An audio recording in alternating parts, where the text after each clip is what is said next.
Most popular video sharing యాప్ల్లో TikTok ఒకటి.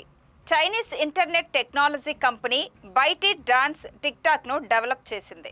2016లో డౌయన్ పేరుతో ఇది చైనాలో లాంచ్ అయింది. చైనాలో లాంచ్ అయిన ఏడాది తర్వాత అంతర్జాతీయ మార్కెట్లోకి టిక్ టాక్ పేరుతో ఈ యాప్ ప్రవేశించింది. టిక్ టాక్ యాప్ ద్వారా యూజర్లు స్పెషల్ ఎఫెక్ట్స్తో వీడియోలు క్రియేట్ చేయొచ్చు, షార్ట్ వీడియోలు షేర్ చేయొచ్చు.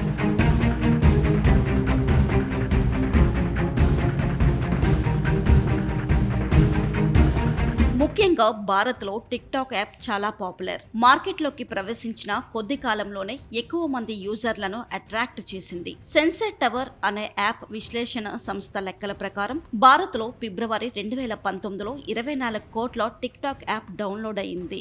జనవరి 2019లో ఈ యాప్ డౌన్లోడ్ చేసుకున్న వారి కంటే ఇది 3 కోట్ల ఎక్కువ. నెల ఈ యాప్ డౌన్లోడ్ చేసుకునే వారి సంఖ్య అమాంతం పెరుగుతూ వచ్చింది. 2020లో భారత్ చైనాల మధ్య ద్వైపాక్షిక సంబంధాలు క్షీణించాయి. జూన్ 15, 2020న లడఖ్లోని కల్వాన్ ప్రాంతంలో భారత చైనా బలగాలు ఘర్షణ పడ్డాయి. 20 మందికి పైగా భారత సైనికులు ప్రాణాలు కోల్పోయారు. ఫలితంగా ఘటన జరిగిన 2 వారాల తరువాత 59 చైనీస్ యాప్లను రద్దు చేయాలని భారత్ ప్లాన్ చేసింది. వెంటనే టిక్ టాక్ యాప్ను భారత్లో నిషేధించడం గమనార్హం.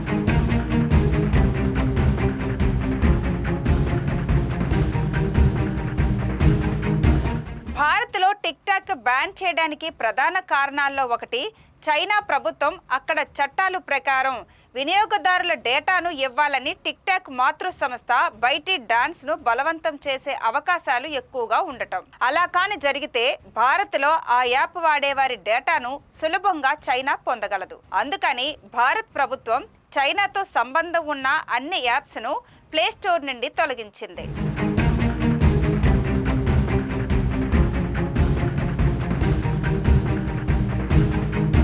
టిక్ టాక్ పిల్లల మానసిక ఆరోగ్యంపై చెడు ప్రభావం చూపిస్తుందని ఆరోగ్య నిపుణులు ఆరోపించడంతో చాలా దేశాలు ఈ యాప్ను బ్యాన్ చేయడానికి నిర్ణయించాయి.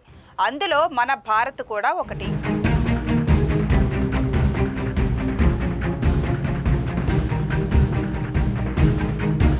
ఇప్పుడు టిక్ టాక్ అమెరికాలో బంద్ అయింది.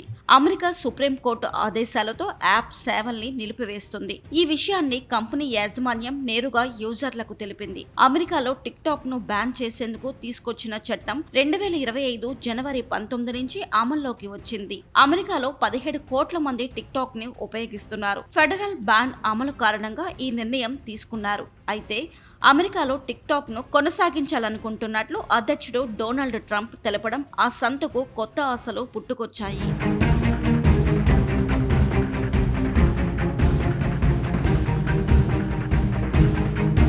టిక్ టాక్ చాలా మందికి వారి యొక్క టాలెంట్ చూపించుకోవడానికి, అలాగే కొంత డబ్బులను సంపాదించుకోవడానికి అనువుగా ఉండేది. అదే తరహాలో చాలా సోషల్ మీడియా ప్లాట్ఫామ్స్ భారత్లో అందుబాటులో ఉన్నాయి.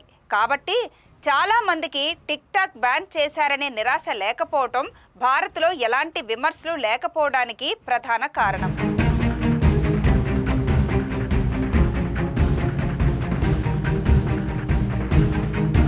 కేంద్రంలో బీజేపీ కూటమి ప్రభుత్వం ఏర్పాటు అయిన నుండి దేశంలో ఐటీ మరియు భద్రతా సేవలు పటిష్టం చేయటం ఆన్లైన్ యూజర్లకు భద్రతనిచ్చింది.